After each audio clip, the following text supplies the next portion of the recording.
You're listening to the Bloomberg Opinion Podcast. Catch us Saturdays at 1 and 7 p.m. Eastern on Bloomberg.com, the iHeartRadio app, and the Bloomberg Business app, or listen on demand wherever you get your podcasts. Welcome to Bloomberg Opinion. I'm Amy Morris. This week, we look at why so many smaller airlines are looking to make big deals as M&A is turning into a survival tool. And then something a bit closer to home ownership. It's getting harder for Gen Z, so where will that leave them?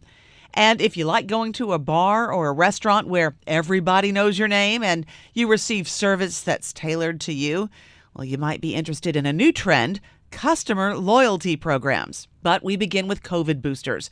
They've overpromised and under-delivered. We're learning more that parents would like to give their kids RSV vaccines, but not COVID boosters. And as for adults, only 18% of adults in the U.S. got the latest COVID shot. That's as of mid-December. Let's find out what's going on. Bloomberg Opinion columnist FD Flam covers science and is host of the Follow the Science podcast, and she joins me now.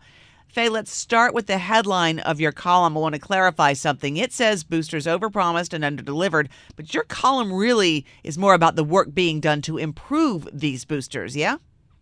Yeah, I mean, I think that people have become sort of resigned to the situation that we have where people are getting COVID, right and left, even though a lot of people are getting boosted. And I think that there is actually a lot of research out there to try to figure out why the boosters and the COVID shots aren't protecting us better, and even research on better ways to boost people or vaccinate people so that maybe it won't always be like this. So one of the big challenges is the lack of a seasonal pattern. You explained this in your column. But I wonder, is the lack of a seasonal pattern with COVID, like with the flu, is it because COVID is so mercurial and it keeps changing? Or is it because it hasn't really been around long enough to establish a regular pattern for us to pick up on? Yeah, I think it could be some of both. One of the things I remember being surprised by covering another story a long time ago on flu was that scientists don't completely understand why the flu season is when it is. They sort of have some guesses. Well, it's because people gather more, they're inside more. The people are inside most of the time in most places anyway. Something to do with humidity changes, something to do with sunlight and the immune system. So scientists don't completely understand the seasonal patterns that other viruses seem to have. And so it may take a while before it's understood whether this one will have a seasonal pattern eventually or not. And there's another issue that you brought up in your column, and that is that there's a question about the quality of the new boosters. They're not going to hurt you. It's just perhaps they're not as strong as we had expected. What's the issue there? Well, one of the things is just the vaccine. I mean, the virus keeps evolving really quite fast. So this one was geared to fight a version that's now pretty much extinct, and it's been replaced by something else. It's a moving target. And so the other problem is something called imprinting, by which the immune system kind of gets stuck creating antibodies to what it was originally vaccinated against, which is the original version. And so people are creating antibodies to what the parts of the virus that the current version and the original version that we were vaccinated against have in common. And when you boost people, it seems to mostly increase the antibodies to the original virus, not to this sort of small cross section that they have in common. And so that imprinting problem is something that scientists are still trying to understand. There was some sort of good news out of China that if people had repeated exposures to these newer Omicron family of variants that we're still seeing, the imprinting became less strong, and they were actually getting an immune response that was better matched to what we're seeing. So wait, to be exposed to the Omicron variants, then would you actually have to get sick, or can we do that through a vaccine? Either one. It was both. Okay. Either by getting Omicron, right? Either way, by getting a booster that was geared to Omicron, or by getting Omicron, either would be considered an exposure. So the more your immune system saw Omicron, the more it actually did start to mount an immune response, break through or override this imprinting effect. It's not clear that that's working the same way. There's some papers showing it doesn't seem to work as well with the mRNA vaccines as it does with the vaccines they're using in China, which are a whole different kind of vaccine called an inactivated virus. And we are talking with Bloomberg Opinion columnist FD Flam about the promise of COVID boosters and why perhaps they're not gaining the traction that we would have expected. We also pointed out in your column that Pfizer is seeing the immediate results and effects of this, that people aren't getting the boosters as they expected, and they're struggling. Some of it is that the main thing that the booster shots do is protect people against getting severe disease. And so the people who really should take them are older people, people with the kinds of health problems that put them at risk for severe disease. So one of the questions that doesn't get asked enough is, well, 18%, it actually could be really good if the people that need it most are the ones getting it. But if there are people who are elderly and at risk and are not getting it, then we have a bigger problem. But I think that they may have counted on this being more like a flu shot. And there are a couple of reasons why it's never going to be like a flu shot. You know, you can't, the boosting effect apparently only lasts for about 4 months. And so you need to time it to when the season was. And we don't really have this well-defined season. So it may be a challenge to make it as effective, and people just know they look around, their friends are getting it, everybody's getting it, people who got boosted are getting it, people who got the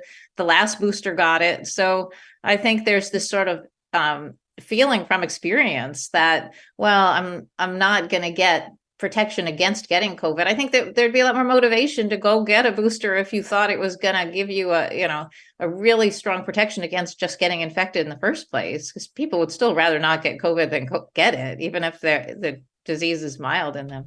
Let me ask you this. I've always understood the boosters from the very beginning weren't necessarily going to keep you from getting COVID, but will keep you out of the hospital. They're sort of like a seat belt. You're not going to avoid the crash, but you're not necessarily going to be terribly injured or killed because of it. So they're like a seat belt. Yes, a little like a seatbelt, except that we know that whereas in your car, anyone could get killed in an auto accident, but it really is certain high risk groups are likely to go to the hospital, and other people are much less likely, especially if they've already been vaccinated and exposed to the virus, have some immunity. That we're not seeing the hospital fill up with 25-year-olds who have already had 2 boosters and just didn't get a third one. It's really the elderly that need to be targeted. From your research, have you found if there is a better booster coming? They're still working on this. They're not done yet. Yeah, I mean, I talked to Dan Baruch at Harvard, and he just has a paper out in the journal Nature showing that in animal studies, they can actually completely protect against infection with an inhaled version of the vaccine. Whether that's practical or not, I don't know, but it worked. And so it is possible that sort of getting the protection where people, where the human body first encounters the virus seems to offer a pretty strong protection. And people are looking at nasal, they're looking at these as something that might actually just prevent people from getting infected in the first place. And in animals, at least, it seems to work. So an inhaled version then would target specifically the lungs and protect the lungs exclusively or especially? Yeah, or just the upper respiratory tract. It would sort of get around your upper respiratory tract, which is where people are accumulating the viral particles. So, I don't know exactly why that worked so much better than the nasal one. The nasal one seemed to work pretty well, but the inhaled one worked really well in the animals. And I think they're still working out why that is and how this might be translated into a human trial. There are already apparently there is a trial with an inhaled vaccine going on. So there are human studies that have gotten started already. So they're trying to improve it to better match the variants, and they're trying to improve it to better target the upper respiratory tract, and they're trying to improve it so it's not necessarily always a needle. Yeah, and I think just so that people don't keep getting mild infections, which then would mean that they're less likely to spread the virus to more vulnerable people, so that we would see a real end to the deaths and the hospitalizations, that that it's not necessarily something that we would have to live with forever. That I think scientists are still trying to improve the tools we have, the vaccines we have, so that we're not resigned to dealing with this situation for all eternity. So what's your take-home message from all of this? Wow. I mean, I guess just that I think that I don't think people have lost interest in COVID. I think there's still a lot of interest. And I think that scientists who are doing this kind of work should continue to get support. I think it's what they learn is going to be useful for dealing with the next pandemic and other viruses as well. So I think having this surge in new research is really important, and that we might see some new things coming down the pipe. It's not all doom and gloom. FD Flam is a Bloomberg Opinion columnist. She covers science and is host of the Follow the Science podcast. Now, coming up, we'll take a look at consolidations in the airline industry and what does that portend. You're listening to Bloomberg Opinion.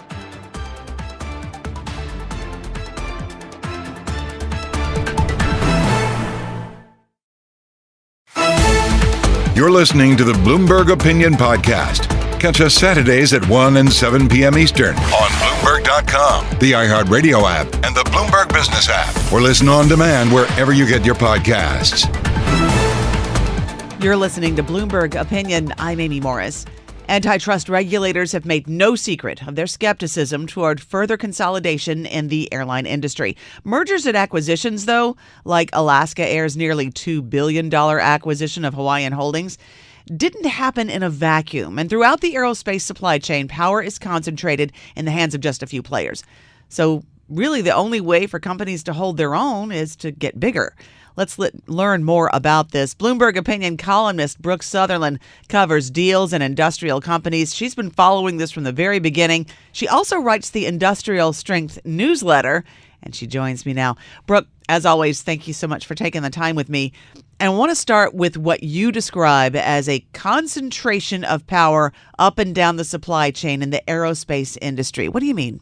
Sure. And so I always think it's fascinating that these airline deals tend to get so much public attention and so much antitrust scrutiny. But there's been a number of combinations that have happened elsewhere in the aerospace ecosystem that they just don't attract the same level of scrutiny. And so, for example, the former United Technologies Corp merged with Raytheon to build up this aerospace and defense giant. They also acquired Rockwell Collins, which itself had been on an acquisition spree. In terms of the airplanes themselves, you really have Boeing and Airbus, and that's it as far as, major commercial jetliners. And then there was a consolidation that happened in the aircraft leasing space, where GE sold its aviation leasing business. And so I just think it's interesting that, there's so much fixation on the airlines, and perhaps that's because we as consumers tend to interact with them more than we do the aerospace manufacturing side or the aircraft leasing side. But these deals are part of that broader ecosystem. When we have so much consolidation, it changes the negotiating dynamics because airlines, they lease planes, they buy planes, they have engines, they need engine maintenance. And all of that sort of adds to these pressures that airlines are facing. So how did we get here? Through a number of deals over the years. I mean, Boeing was created through a series of acquisitions. And some of the deals that I just described happened a lot more recently as well. And regulators allowed those to go through. And so I think there just needs to be a bigger conversation about what is the actual competitive operating environment for these airlines. Big transformative deals have a poor track record, and you talk about that in your column on the Bloomberg Terminal. So would this then really be the only recourse that airlines would have to hold their own or even grow a little bit? I think it is. I mean, just when you think about, takeoff slots at airports, those are also restricted. And so the only way that you can get more is often by buying another company's positions at those airports. And so the labor is, there's not a lot of labor to go around. There's long waiting lists for airplanes. And so if you want to go ahead and, get a bigger fleet very quickly, one of the better ways to do it is by buying somebody. And I just think that needs to be part of the conversation. It's not just that airlines want to go in and consolidate in order to be able to jack prices up for consumers. They have all of these other pushes and pulls on their finances and their ability to compete. Well, that's a good question then. How does this impact the consumer, the guy who's holding the ticket? Sure. So right now, actually, there are arguably too many seats available domestically in the US. And you've seen a number of carriers actually have to lower fares in order to be able to fill those seats. And they're often not doing so profitably because they're also, dealing with rising cost pressures, not just from labor and fuel, but infrastructure constraints, supply chain log jams, weather disruptions cost the airlines money too, not just the flyer, their time and their patience. It will be interesting to see, JetBlue makes the argument that buying Spirit will actually allow them to be more competitive with the big four airlines. And that their goal is not necessarily to raise prices. Now, part of their business plan is to make the Spirit jets look more like JetBlue planes. And what that means is taking seats out and making them a little bit more comfortable. But when you have fewer seats, obviously that means, there's a little bit of a change in the price dynamic there in the fares. So, it's difficult to say exactly what would happen with the prices, but I just think it's also important to think about, can these airlines continue to survive and compete in a world where they're sort of the odd man out on a series of oligopolies? And we are talking with Bloomberg Opinion columnist Brooke Sutherland about the only real route for airlines to grow, and that just might be M&A. Brooke, what has to change then to give these smaller airlines a fighting chance? I think it's difficult to really change anything because a lot of this is structural. You can't go back and unwind the deals that created Boeing. And at this point, we're not going to go back and undo the takeovers that created what's now known as RTX or any of the other consolidation that's happened up and down the supply chain. And so I think then that begs the question of, okay, well, then do you have to allow the airline deals and so that it's more of a level playing field? It's interesting because there was also consolidation that happened in the railroad industry where the two smallest players combined. And that is a different regulator. That's a specialized regulator that looks at railroad deals. But they allowed that deal to go through along the same argument as JetBlue is making for its Spirit deal, that basically the market is what it is. And we can't go back and rewrite history. And so the only way to introduce more competition now is by letting these smaller players combine. So where is the government in all of this? Where do the regulators come in? Are they turning a blind eye to some but not others? So the DOJ has sued to block JetBlue's combination with Spirit. They just wrapped up closing arguments. We don't have a ruling yet from the judge in that case, and it's not exactly clear what the timing of that decision will be. And then the DOJ did successfully block JetBlue's marketing alliance with American Airlines. But I guess that gets back to my original point of the regulators have taken a very tough stance on these airline deals that is just not happening to the same degree in these other corners of the aerospace ecosystem. And those deals have unique characteristics, unique qualities that need to be assessed by antitrust regulators. And they certainly did look at those deals, but there's just not the same amount of public uproar or scrutiny. And I just wonder if that sort of shifts how these deals are analyzed. And they do matter. Like they pay more attention to those deals that you and I might pay more attention to because we're the ones buying the ticket. Sure. Well, they certainly didn't try to block any of those other deals, and they're blocking the airlines deals, which I just think is interesting. And, it's always fascinating to me, even taking a step beyond the aerospace sector, that there's so much consternation about big tech and the amount of power that the technology companies have, which is certainly a very valid debate and one that we should be having. But nobody talks as much about the consolidation that's happening on the aerospace side. And so I do think public perception and the things that we as consumers pay attention to does sort of affect these conversations, but it has to be broader because everything is interconnected. This is all, as we learned going through the supply chain crisis of the post-pandemic period, everything is interconnected and depends on companies up and down the supply chain. Right. And as you explained, there's no real way to undo it. It's all been done. It's all intertwined. So then how does this end? Because the way it's described doesn't really seem sustainable, at least for some of these airlines. Sure. And I think that's why you're seeing so many of them try to do deals. If you look at it just on face value and you consider the amount of scrutiny that JetBlue has gotten for its two endeavors, you would ask, why in the world would an airline try to do a deal right now? And the fact that Alaska is going ahead with one and trying to buy Hawaiian, clearly they see somewhat of a financial opportunity there as well, just given how beaten down Hawaiian shares have been. But I think the fact that they're going ahead with this deal at a time when JetBlue's Spirit deal is still tied up in the courts tells you how important, this industry views consolidation. All right, Brooke, thank you so much. We're going to leave it there, and we're going to continue to watch it with you now that we know a little bit more about what we should be watching when we look at these deals. Thanks so much for your time. Thank you. Brooke Sutherland is a Bloomberg Opinion columnist who covers deals and industrial companies. She is also the author of the Industrial Strength newsletter. Don't forget, we're available as a podcast on Apple, Spotify, or your favorite podcast platform. This is Bloomberg Opinion.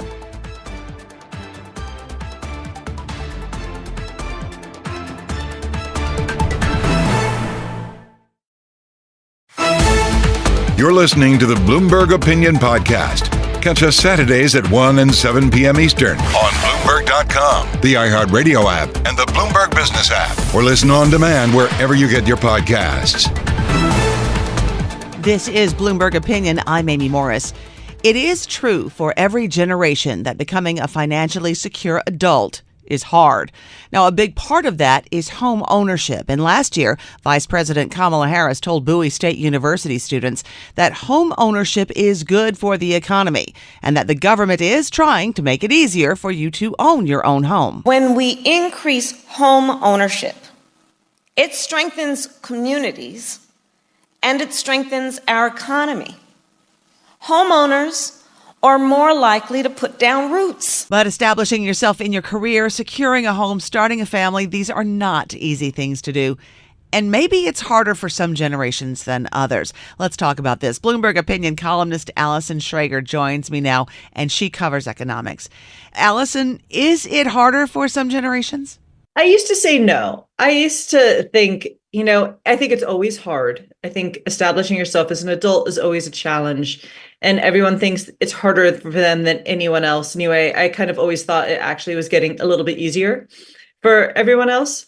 But millennials really did make a fine point of it. And they did have a point when it came to buying a house that it was more expensive than it was for their parents, like the price. But they also had way cheaper mortgages and also wanted to buy bigger houses. So these things, I guess, evened out. And I always thought, it's not so bad, guys. But I think Gen Z might have a legitimately harder time getting their first home. Now, let's get into that before we get to the Gen Z part. You had said that millennials have said for years that they were priced out of the housing market in part because of their student debt. That's true, but way more people go to college. And also, there's actually a positive correlation between your student debt balance and the odds of home ownership. And that's because the more student debt you have, the more likely you are to have a graduate degree or something like that that makes you get paid a lot more. So actually, the more student debt you have, the more likely you are to be a homeowner. And in fact, I was digging into the data of looking at home ownership rates with different generations. And, millennials did buy homes a little later, and just the way that millennials grew up a little bit later for a lot of reasons, some of which were positive. But in the last, say, several years, as they started to approach middle age, like other generations, they bought homes a lot. And particularly their prime home buying years were when interest rates really hit those record lows, particularly mortgage rates. So they actually got a really good deal. There is still lower home ownership for millennials than for, say, baby boomers at their age. But I found that was largely driven by mostly men who still live with their parents. And most of them didn't go to college at all.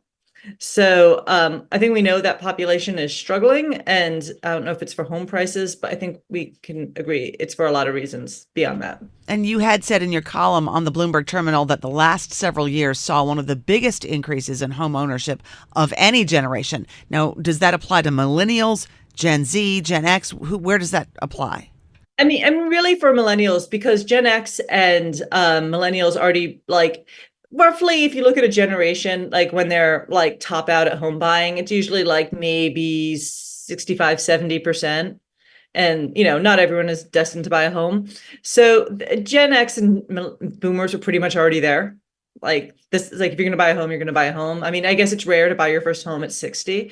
I'm sure it happens, but it's not usually if you're, yeah. So I said, there's just an age where people start buying homes, and that tends to be, it's a little later for millennials and other generations, but because they also got married later and things like that. But it is like your 30s, and for them, maybe a couple of years later into their 30s. But that was also the best time to buy a home, arguably, because they've now locked in cheap mortgages for as long as they want. We are talking with Bloomberg Opinion columnist Allison Schrager about Generation Z getting a bad deal on housing. And Allison, so far we've talked a lot about millennials and what this leaves for Gen Z. Where does this leave them when it comes to home ownership? Well, legitimately hard spot, because I said, like, millennials did face higher prices, but also super cheap mortgages. So it kind of was a wash. But for Gen Z is facing both. And not only that, because mortgage rates were so low and then went up so fast. And, while they might come down a little if the Fed starts cutting, they're probably not going back to those nice sub 3% rates we used to see unless there's some major policy push. So that means millennials who maybe have their first starter home are probably going to sit in that home unless they have to move, because who can afford to move now? And that pretty much leaves Gen Zers shut out of like the sort of first buying housing market, because they have high prices and high mortgage rates. So because millennials were able to lock in those low rates, they're not inclined to move. Nobody can afford to move because they don't need to get a new mortgage with a much higher rate. Yeah. And as I said, millennials are probably going to sit on those for like a decade. I mean, I bought during the pandemic for the first time, and like I don't see how I can ever afford to move. So when are Gen Z looking to buy these starter homes? Are they already out there in the market? Are they already starting to experience this issue, or are they just looking down the road? Probably the really keen ones are, but because how old are Gen Zers now? Like maybe mid-20s. So it's a little early, but people are saying that the housing market is going to be sort of really inaccessible for maybe like another decade. So as they approach that time, bar some like extraordinary things happening to mortgage rates, or a housing crash, which, I don't know if that's likely again, they're going to face a tough time. Are they experiencing some similar inflationary pressures when it comes to renting? Yeah, that's the other thing. They are definitely facing high rents. I live in New York, and every generation moves to New York is like, it's so much more expensive, and it is always more expensive. But oh my God, I don't even know how young people moving to New York now afford it. I was just reading the median rent is like between $4,000 and $5,000. If you're on a starting salary, I don't know how you cope with that. So the higher mortgage rates are creeping into higher rents too. So it's just, I think everyone complains, every generation, and I don't want to minimize that. I think it is always hard making your way in the world, and I think that's the bottom line. But I think it is actually maybe harder for them. There are other things that are legit hard, but I don't know if they're harder than they were for other generations. So their timing is just lousy. The timing is lousy. Also, they also had their schooling disrupted by COVID, which probably also has social effects, and, and a lot of social unrest that certainly other generations didn't. But also to compound their misery, now they're like, all right, world's back to normal. I'm going to do that thing that young people do, move to a big city, start my life. And they're facing these just astronomical rents. And I think that's just a function of the fact that, rates have gone up before. They're not even that high by historical reasons. But what they did do is they were very low, and then now like something like more historically normal. And that just happened like almost overnight for them. So that just has all these weird knock-on effects for the economy on rent and housing prices that makes life harder for them. Now, when you have those higher rates, though, that usually would mean less expensive homes, but that doesn't help them in this case? Because there is that huge jump up that happens so suddenly. I see. And they were just, certainly have seen mortgage rates higher than this, and that brought down prices. But in the past, you weren't like a year ago at like historically low rates that, the Fed engineered, and the government and just the market, all these forces came together to bring rates, like mortgage rates that just like, a 2.5% 30-year fixed mortgage just shouldn't exist, but it did. And everyone refinanced or bought a home then. So now we have this weird situation where no one wants to move. And in the past, it didn't really happen. So that keeps prices high. I said Gen Z's had it rough. They never complained about the COVID thing. In fact, they took having their college experience stolen from them with actually quite graciously. So I feel like, yeah, maybe we won't be subjected to a million think pieces of like, my generation's isn't so hard. They'll just be like, yeah, this is our cross to bear, and we take it. Looking ahead with this, where does this wind up? I mean, are they just going to be late homeowners? Are they just going to be considered renters? Do we have a crystal ball where we can see what happens next? There is a trend generally of people becoming like stable adults later. And that has nothing to do with housing. It's the sociological things like, slower lives, this whole hypothesis. So probably they'll reverse some of the trends we've seen. One of the reasons housing felt so expensive to millennials is they also wanted to live in bigger urban areas and have bigger houses. So maybe there'll be a swing back to smaller houses in more rural areas where they're cheaper. Bloomberg Opinion columnist Allison Schrager covers economics. You're listening to Bloomberg Opinion. I'm Amy Morris. Restaurateurs have been struggling with inflation and labor shortages, labor costs, and consumer complaints. And now there's a new push to help maintain customer loyalty. Let's learn more about how this works with Bloomberg Opinion columnist Bobby Ghosh. He covers culture. And Bobby, remember there was a time when you could have a favorite restaurant or a favorite bar or cafe, and they'd know you. Like back in the 80s, there was this successful TV series, you've probably heard of it, called Cheers. It was built on that whole premise of everybody knowing your name. So what happened? Particularly since the pandemic, the restaurant industry as a whole has suffered acute shortages of people, particularly wait staff. The pandemic was a sort of wake-up moment for a lot of people who worked in that industry, who realized, you know what, this is a terrible job. They pay us very poorly. We have to depend on the kindness of strangers, so to speak, with tips. There are better jobs out there. And we're in an economy where unemployment is low. So there are a lot of other jobs out there. And so the restaurant industry has been losing the exact kind of people who would remember your name, who would remember your favorite drink, remember the dishes you like, would ask after your friends, would ask after your health. All of that sort of human interaction that you could rely upon is becoming much harder to assure these days. So how does a loyalty program help accomplish this? How does this work? Well, so there's one loyalty program that's just been launched. It's called Blackbird. It comes from a guy called Ben Leventhal, who also was responsible for Eater and for Resi, the reservation app. So he has a good track record in using digital solutions. And the way it works is that you sign up, restaurants sign up, and that allows sort of restaurants to build a profile. Every time you go to a restaurant, you make an order, it is recorded and stored, and that information is available to that restaurant, to other restaurants, so that when you go back, the moment you make the reservation, the maitre d' at the restaurant gets a little mini profile of you and says, okay, this is Amy Morris. She's been coming here for a while. She likes, a cosmopolitan. She likes her steak medium rare. The last time she was here, she was not happy with the dessert, but she didn't make a big fuss. And so he or she will have all of this information and can design an experience for you. And they can act on this information and say, okay, when you walk in the door, there's the cosmopolitan waiting for you. They can say, we're really sorry we messed up the last time. This drink is on the house. These are the sort of things that a really good maitre d' could do back in the day. Would it cost more? No, it'll cost you absolutely nothing.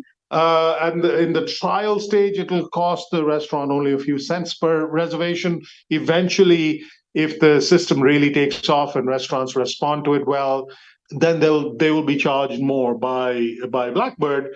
But as a consumer, there's no expense at your end. Are customers loyal? Is this something that customers are kind of, no pun intended, hungry for? Well, that's the other thing to consider, and that's not a problem technology can solve. Lots of customers are not as loyal as they used to be because there are more choices. And after the pandemic, many of our favorite places closed down. New places have opened up. So there's an excitement about going and trying new things, and that is a challenge to our old favorites. And I'm not sure that can be solved by technology, but ultimately, we are, particularly those who like to eat out, would like to experiment and try new things. That's not something technology can solve, I don't think. It's going to be interesting to see how this works out. Thank you so much, Bobby, for filling us in. Thanks, Amy. Sometimes you wanna go where everybody knows your name. Bloomberg Opinion columnist Bobby Ghosh. That does it for this week's Bloomberg Opinion, and we're produced by Eric Molo. You can find all of these columns on the Bloomberg Terminal, and we're available as a podcast on Apple, Spotify, or your favorite podcast platform. Stay with us. Today's top stories and global business headlines are just ahead. I'm Amy Morris, and this is Bloomberg.